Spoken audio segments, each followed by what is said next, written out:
Hey, how you guys doing? Haven't made a video in a while, so I want to take the time out to talk a little bit to you in regards to Stephon Clark, the young man over in Sacramento who was murdered by the Sacramento PD. Um, very tragic thing, especially growing up here in LA back in the 80s and 90s.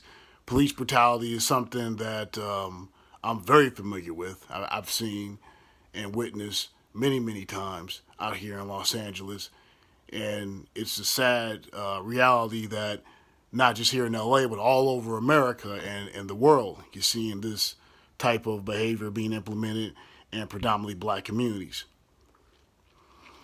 But this video is not directed towards any of the racists or the trolls who have anything negative to say about Stephon. I'm not going to talk about how his what happened to him is a tragedy, because it is a tragedy. It absolutely is, and none of us are denying that whatsoever. And those cops, I hope they get prosecuted to the fullest extent of the law.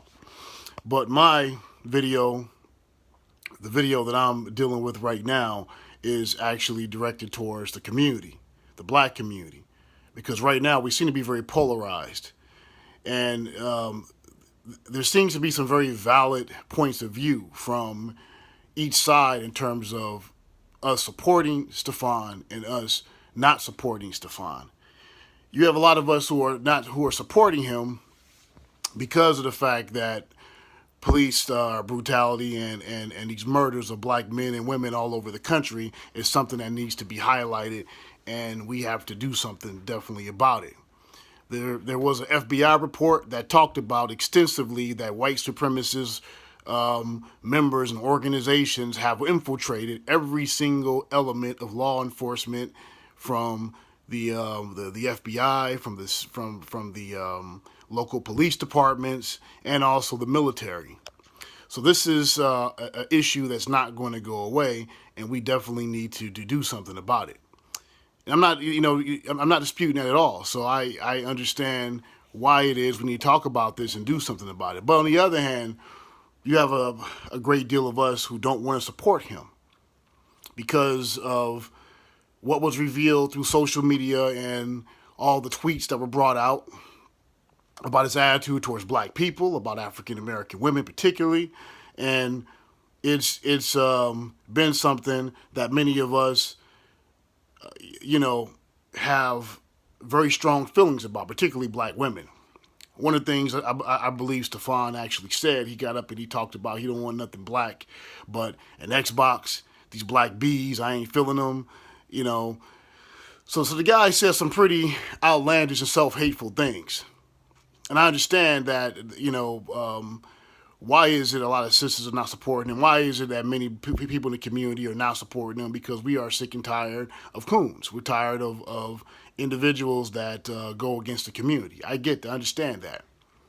But on the other hand, I have to sit up and I got to ask a very fundamental question. And I'm not condoning what Stephon, what he said. His comments towards black women were definitely repugnant. His attitude that he has in terms of not wanting to be black is self-hateful, and the fact that he was actually encouraging his non-black girlfriend to disrespect black people and egging her on, shows how little he valued, being a black man. I'm not disputing that at all. But the question I have to ask each and every one of you who are watching this video is, are you engaging in some of the same levels or some level of self-hate? And I have to say that if you are a person of African descent anywhere in the diaspora, especially here in America, that answer would be an unequivocal yes, you are engaging in some level of self-hate. How many of you black women who are making it a point not to support Stephon Clark, how many of you actually go to hair salons owned by people who are not from our community? You buy hair that don't belong to you, you put it in your scalp, you sit up and you make people rich who have made it a point that they have shown time and time again as a group that they don't like us, they don't respect us, they'll take our money, but they have no problem killing us in cold blood. They have no problem brutalizing our kids. They serve us goods behind a bulletproof glass and talk crazy to you, but yet you still give them your money, and you have black female hairstylists and nail salons that are going out of business, not just here in California, but over in places like Tennessee, where they've actually made braiding hair without a license illegal. I didn't realize you had to have a license to braid hair, but apparently you do. How many of you guys are engaging in self-hate? How many of us as black men are engaged in levels of self-hate by not doing things, for instance, by giving a lot of our money to these video game companies, shoe companies, and buying items that we don't need, that we're pretty much too freaking old to be using, instead of us using that money to empower ourselves to build businesses, to buy real estate, or to sit up and to buy things that actually can empower ourselves and empower our families. We spend it on crap that we don't actually need. That's a gut check for us as black men. Are you engaged in self-hate when you do that? I would have to say an unequivocal yes.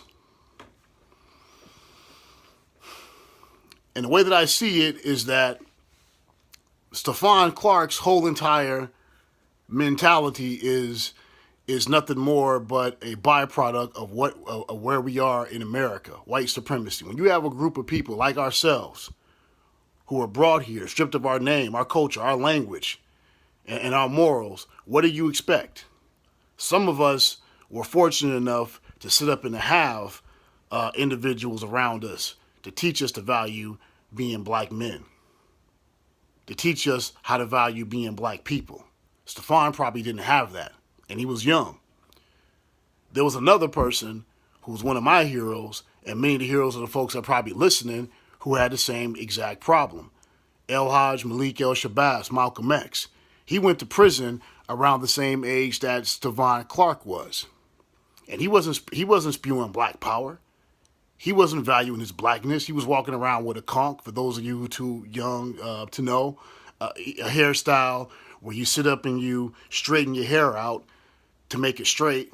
A very, very toxic thing to do to your hair, and you actually have some black women who do a bit of that today by straightening their hair out today. So we still see elements of self-hate. Many of us practice self-hate all the time, but yet we want to single him out for what he said and what he did. For what he said and what he did. And the reality of it is, unless, if you are eating food that you didn't eat before we got here, and Easter just passed. So if you're eating hog maw, chitlins, pig feet, which a lot of you who despise Stephon Clark, you was doing that. If you are still walking around with a non-African name, which many of you are, okay, and your excuse for doing it is that you want to be employable. If you have not taken the time to learn African languages or African history, and about our past or present, and I will go forward to say, if you don't sit up and dress in African garments occasionally, not every day even, but occasionally, you are engaging in aspects of self-hate. Okay, it may not be as extreme as Stephon Clark, but you are engaging in aspects of self-hate. I think what's happened is that we got too many people, a lot of these talking heads on YouTube, a lot of them, some of them, are 40-year-old, individuals who don't have any children, who don't have a wife, never been married. I don't know if that's by choice, or I would guess to think it's not by choice. But these individuals have made it their duty to sit up and create division among the black community. And I have to say that I don't entirely trust a lot of these guys, not because of some of the things they're saying are not entirely true, but because of the fact that I have no idea who I'm talking to. And I'm always suspicious when I'm looking at a monitor and I have no idea who it is I'm talking to. It's just some voice of some random individual. It could or could not be an agent or somebody that's out there trying to participate in COINTELPRO. That's my concern. So I don't condone what Stephon Carr, Stephon, whatever his last name was, Clark, was doing on social media, and he was doing this for years. I'm definitely against that. But at the same time, there's a larger issue out there that's at stake. There's a larger issue out there that we have to deal with. And yes, there are other black folks that have been killed who have not been engaging in that level of self-hate. But my question is, how many of you sit up and engage in self-hate every single day of your lives? And you have to be honest with yourself. We bicker, we sabotage each other, we fight each other over petty squabbles. That's a level of self-hate. And many of us, if not all of us, are still suffering from post-traumatic slave disorder, post-traumatic colonial disorder, if that's a term. That's not a term. It's not. I just made it up.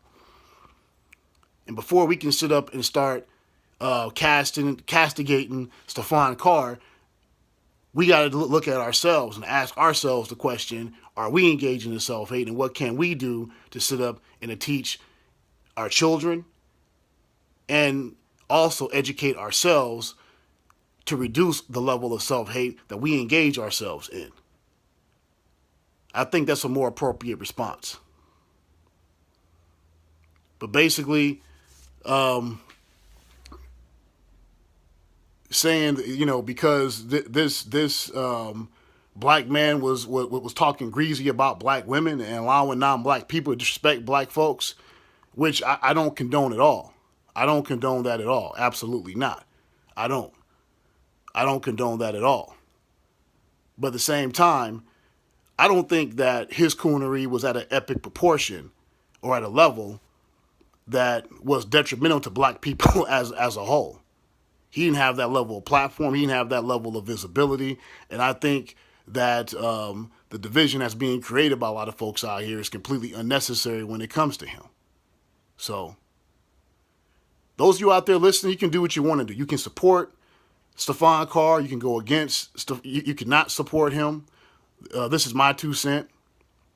I think that there definitely needs to be a defense fund to go after these cops that do this. And if we can't put them in prison, in criminal court, then we need to go ahead and bankrupt them in civil court and continue to keep doing so until they're actually put in jail for what they've done. I think that's a better strategy. So anyway, I know that many of you have your own opinions about it, but that's my 2 cents. So I'll talk to you soon. Link, go ahead and subscribe to the channel, and please like the page. Ashe, take care.